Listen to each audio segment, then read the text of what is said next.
Say goodbye to the 3080 because it's just not fast enough to run this. That's right, today we're going to be talking about the world's first 4K 240Hz mini LED HDR monitor, and guys, I cannot wait, so let's get right into it. So according to Samsung, the Odyssey Neo G8 is a 4K 240Hz VA mini LED monitor with 1,196 local dimming zones, a 1 millisecond response time, and a contrast ratio of 1,000,000:1, capable of displaying up to 2,000 nits of brightness. In terms of ports, it has 2 HDMI 2.1 ports, 1 DisplayPort 1.4, 3 USB 3 ports, 1 headphone out, and unfortunately a non-standard power cord. So those are definitely some really impressive specs, but the question is, does it really hold up to Samsung's claims? And let's go ahead and take a look at that, first by starting off with the brightness. Now I am going to be comparing this monitor to a couple of different monitors that I think are in direct competition with it. The PG32UQX, which is the brightest mini LED monitor ever created, the Alienware QD-OLED, which is being heralded as possibly one of the greatest PC gaming monitors ever created, and then the Samsung Odyssey G7, because the G7 is basically going to be replaced by the Neo G8.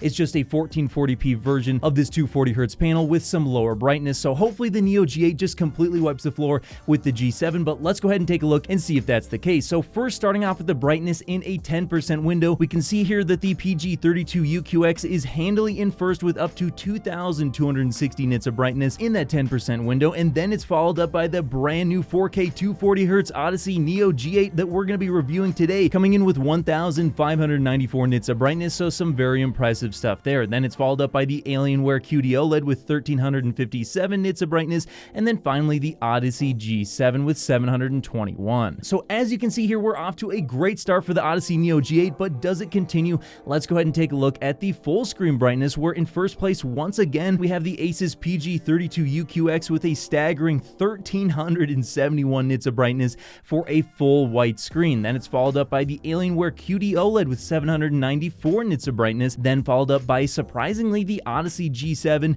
with 514 nits of brightness, and then unfortunately and shockingly, we have the Odyssey Neo G8 with 450 nits of brightness. And honestly guys, I find this to be somewhat disappointing and very, very bizarre, because as you just saw, it is capable of getting much brighter than the G7 and even the Alienware QD-OLED, but for some reason when you go ahead and do a full HDR wide screen, it does actually fall a little bit behind. And let's go ahead and take a look at how it stacks up when it comes to games, as I do believe this is going to be the most important metric. And first of all, once again, we have the PG32UQX with 1,689 nits of peak brightness in Battlefield 1 in an HDR scene where it is a somewhat bright scene. Then we have the Alienware QD-OLED with 800 nits of brightness, which is actually pretty shocking. And then we have once again the Odyssey G7 with 523 nits of brightness. And then in last place again, we have the Odyssey Neo G8 with its 500 nits of brightness, which 500 nits honestly isn't too bad, but once again, that is a little bit disappointing considering that Samsung is claiming that this can hit up to 2,000 nits of brightness. Now I will say that I have seen it hit up to 1,000 nits of brightness in some different games. It just really seems to depend on what's on the screen. It does seem to have some sort of auto brightness limiter. Now it's nothing like the LG OLEDs. It's not going to be like limiting the brightness while you're on the desktop. However, I did see that yes, if you're running a game and it has a full screen image that's very bright, it just simply isn't going to be as bright as if you just have maybe one light source in a dark room where you could see over 1,000 nits of brightness. So honestly, overall, in terms of its HDR performance, I would say that even though its full screen brightness is probably the weakest out of all the monitors that we've taken a look at here, I would say that overall it's a much better HDR monitor than the Samsung Odyssey G7. I'd say it's a little bit worse than something like the QD-OLED or the PG32UQX. It's still a pretty decent HDR monitor, but those two monitors are just simply gonna outclass it, because that QD-OLED is gonna give you better blacks as well as brighter brights, and the PG32UQX is just gonna get way brighter. So overall, it's an okay HDR display, but if you're buying this for its HDR capabilities, I'm gonna go ahead and say that maybe this isn't the right display for you. But overall, honestly, the contrast ratios are really great, and the contrast ratio and the brightness are just one aspect of a display, and another very important aspect is gonna be its total latency. And speaking of which, let's go ahead and take a look at the chart comparing all these monitors, and we can see here that in first place, we actually do have the Odyssey Neo G8 4K 240Hz display coming in with 35 milliseconds of latency with reflex off in the game Overwatch. Now with reflex on, it actually got a staggering 28 milliseconds of total system latency, and this is only followed up by the Odyssey G7, which got 37.25 milliseconds with reflex off and 36.25 with reflex on. And then we have the Alienware QD-OLED, which I only had time to do reflex off, where it got 39.25 milliseconds of total system latency. And then in dead last place by a very large margin, we have the Asus PG32UQX with 55 milliseconds of total system latency with reflex off and 44.3 2.3 with reflex on. So as you can see, once again, even though it might be a really great HDR monitor in terms of using it as some sort of a competitive display and even just using it overall,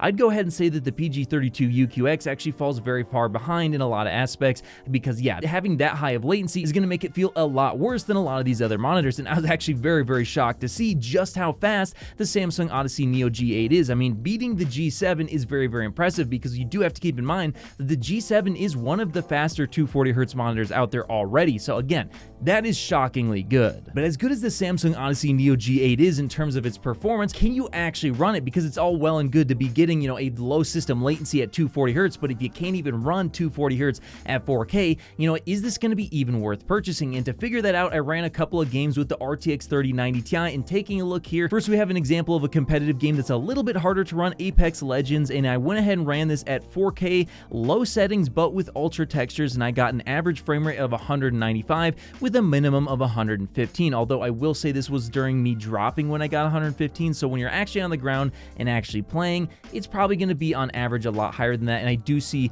closer to around 200 frames per second, basically almost locked all the time. Now moving on to Overwatch, this is going to be an example of a game that's going to be a little bit easier to run as a competitive title. At ultra settings, I actually got an average of 345 frames per second and a minimum of 261, and we do have to keep in mind those minimum frame rates are very, very important, and you want to keep the minimum frame rate as your basically locked frame rate. So 261 means that you can max out this display in Overwatch at all times. So if you're playing that game, hey, this display could be really, really good for you. And then moving on finally to a game that's going to be very difficult to run, we have Far Cry 6 ultra settings with ray tracing on, and here you can see average frame rate of 80 frames per second with a minimum of 74. So honestly guys, overall in terms of being able to run this display, this is an overclocked 3090 Ti that I was able to get these numbers on. So if you're using something like an RTX 3080, depending on the game, I guess, it's just gonna be very, very difficult to push this display. You might be able to run it in a few games like Overwatch, but you run any AAA games, that's definitely gonna be a hard no. And if you run even stuff like Apex Legends, it's still a competitive title, it's still a little bit too hard to run for GPUs like this. So I feel like this display overall is going to pair really nicely with something like an RTX 4080 or even RTX 4090, but if you're running something like a 3080, 3070 or something lower than that, I think it's going to be too difficult to run this display with most of the games you're going to want to run them at. And so I really do believe you do need something like a minimum of like a 3080 Ti or 6900 XT to truly appreciate this display, which I think is going to make it hard for me to recommend to a lot of people. So overall, if I'm going to give you guys my thoughts on this, and we'll get into some of my concerns with this display in just a second here, but overall I am going to say I'm going to actually go ahead and use this as my personal display. I am really enjoying seeing 4K at 240Hz when I can run it in a game. I think it looks absolutely fantastic, and it's just such a fast display that I do think it's going to be a great competitive display if you can go ahead and pair it with a GPU that's fast enough. Now, it's not going to be quite as fast as some of the 360Hz monitors out there, so if you're a true like pro competitive player, this isn't going to be the monitor for you either, so it kind of puts it in a weird spot because I really love this display, but honestly overall I'm going to have a hard time actually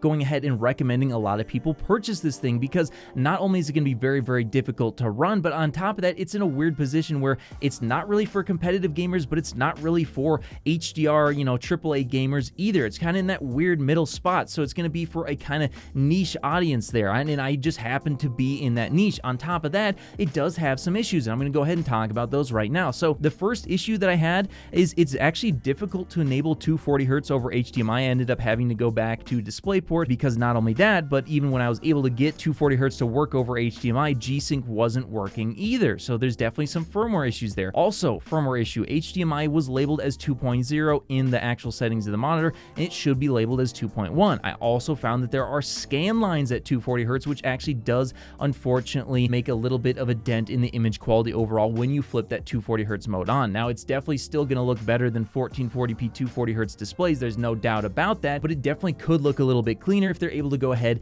and clean up those scan lines in a future firmware update, which hopefully they can do because I've been talking with Samsung about this. Then finally, we also have HDR calibration is kind of just terrible. When you go ahead and enable HDR just right on your desktop, it looks really washed out and not great, and you do have to go ahead and adjust some settings in the monitor. Now, thankfully, once you adjust them, you don't really have to mess with them anymore, and if you do want the settings that I was able to get a good HDR picture out of, I'm going to go ahead and put them on my Patreon, so if you want to get access to those, go ahead and support me on Patreon. And then finally, we have, unfortunately, it uses a matte finish. Now, I think some people are going to like the matte finish, but I think a matte finish on a 4K display is a big mistake because yes, matte finishes do make for less reflection issues, but unfortunately, I think it gives a little bit of a graininess to the picture depending on what's on the screen. If you use a glossy finish for the glass on a screen instead of matte, you're going to get a very clear picture, and I think that would have been a much better option for a 4K display. I think matte finishes aren't too much of an issue for 1440p and 1080p displays because those just simply aren't pixel dense enough for it to make a difference. But when you start moving to a really pixel dense screen such as a 4K 32-inch screen, I really think they should have gone with the glossy finish. So honestly, I hope